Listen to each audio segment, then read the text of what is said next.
ក្នុងភាពងងឹតខ្ញុំរកមិនឃើញផ្លូវ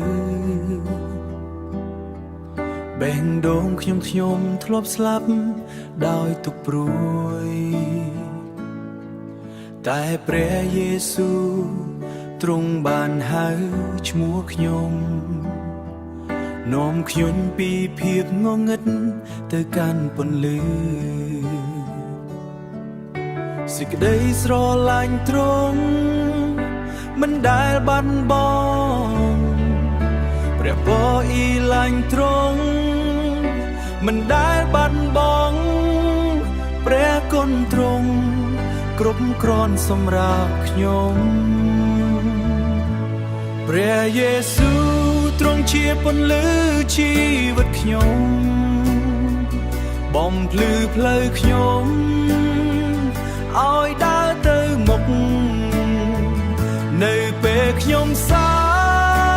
យទ្រង់ជាកម្លាំងខ្ញុំនឹងសរសើរទ្រង់ជានៃការព្រះយេស៊ូវទ្រង់ជាពន្លឺជីវិតខ្ញុំបំភ្លឺផ្លូវខ្ញុំឲ្យដើរទៅមុខនៅពេលខ្ញុំសាយទ្រង់ជាកម្លាំងខ្ញុំនឹងសរសើរទ្រង់ជានៃការហាឡេលូយ៉ាខ្ញុំសរសើរព្រះនាមទ្រង់ហាឡេលូយ៉ាព្រះអង្គមានព្រះជន្មរស់ពីស្លាប់ទៅរស់ទ្រង់បានឈ្នះហើយជ័យជំនះនេះ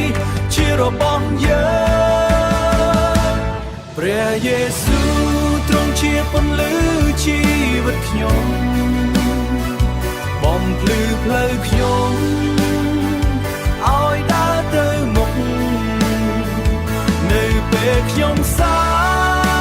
យទ្រង់ជាកម្លាំងខ្ញុំនឹងសរសើរទ្រង់ជានៃការខ្ញុំនឹងសរសើរទ្រង់ជានៃការ